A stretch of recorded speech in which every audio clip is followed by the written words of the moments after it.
Batu Gantung. Kisah dari Provinsi Sumatera Utara. Panorama Batu Gantung merupakan salah satu ciri khas wisata Danau Toba. Keberadaan Batu Gantung selalu menarik perhatian para turis yang datang ke Danau Toba. Danau Toba berada di Pulau Samosir, Sumatera Utara.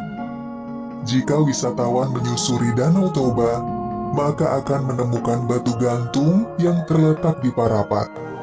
Keberadaan batu gantung ternyata memiliki asal-muasal yang diyakini oleh masyarakat yang dikenal dengan legenda batu gantung. Konon, pada zaman dahulu, di sebuah desa di tepi Danau Toba, hiduplah sepasang suami istri yang memiliki seorang anak gadis cantik jelita. Gadis cantik itu bernama Seruni. Selain cantik, Seruni juga anak yang berbakti pada kedua orang tuanya. Ia selalu bersikap sopan dan senang membantu pekerjaan orang tuanya. Suatu hari, Seruni harus berpisah dengan pemuda pujaannya yang bernama Sidoli. Akan tetapi, Sidoli harus pergi merantau untuk mengumpulkan uang sebagai biaya pernikahan. Danau Toba dan batu-batu yang ada di sini menjadi saksi, Sidoli. Berjanjilah kau akan kembali lagi. Seruni, Daku berjanji akan segera menemuimu lagi di tempat ini. Kita akan segera menikah. Pekerjaan ayah Seruni selain berladang, juga menjadi nelayan penangkap ikan mujair. Akan tetapi, hasil dari nelayan digunakan untuk berfoya-foya. Hingga ayah Seruni terlilit hutang sangat banyak. Ia tak sanggup membayarnya lagi. Hutangmu sudah terlalu banyak. Sudah saatnya kau membayar hutangnya sekarang juga.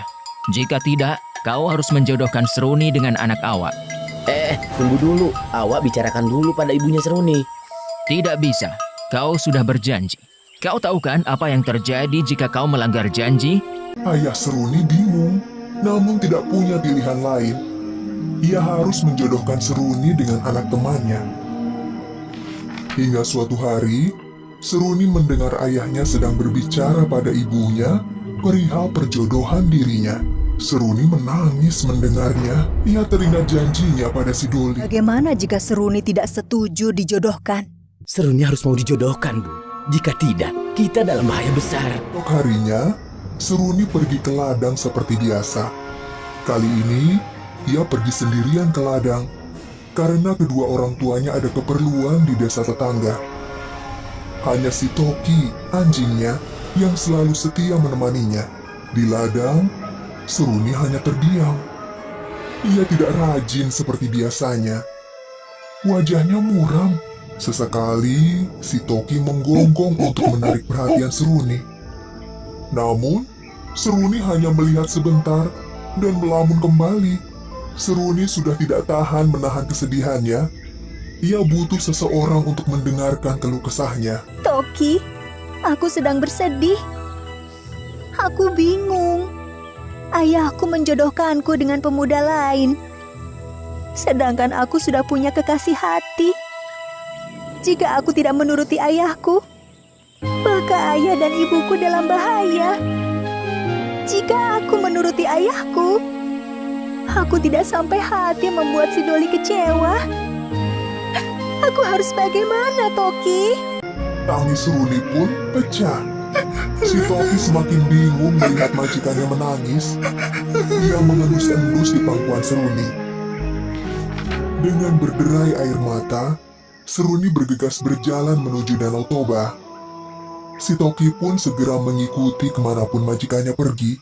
Si Toki bingung karena majikannya berjalan sangat cepat menuju tebing Danau Toba. Ia berulang kali menggonggong pada Seruni. Ketika sampai di tebing tepi Danau Toba, tiba-tiba Seruni yang sedang menangis terperosok ke dalam lubang batu yang sangat besar hingga masuk ke dalamnya. Lubang yang sangat gelap membuat Seruni ketakutan dan berteriak meminta tolong pada si Toki, anjing kesayangannya. Tolong, Toki! Tolong! Toki, tolong, Toki! Namun, Toki hanyalah seekor binatang. Ia tidak dapat berbuat apa-apa selain menggonggong di sekitar lubang batu besar tersebut. Seruni mulai putus asa karena tidak kunjung datang pertolongan untuk dirinya. Ia pun berteriak. Parapat! Parapat batu! Setelah Seruni berkata seperti itu, tanpa diketahui, dinding-dinding lubang batu mulai merapat. Semakin lama semakin merapat dan menghimpit tubuh Seruni. Melihat kondisi majikannya yang semakin tak tertolong, si Toki akhirnya berlari pulang. Di rumah, orang tua Seruni baru saja pulang dari desa tetangga. Si Toki berusaha memberitahu bahwa Seruni dalam keadaan bahaya dengan menggonggong tanpa henti, mencakar tanah, dan mondar-mandir di sekitar majikannya. Sadar dengan isyarat si Toki, orang tua Seruni segera beranjak dan mengikuti si Toki hingga sampai ke tepi lubang tempat anak gadis mereka terperosok. Mereka mendengar suara jeritan anaknya dari dalam lubang. Akan tetapi, keduanya tidak bisa menolong. Ayah Seruni pun berlari meminta pertolongan warga. Tak lama kemudian, tetangga mereka berdatangan di lubang tempat Seruni terperosok. Pak, lubangnya terlalu dalam dan tidak tembus cahaya.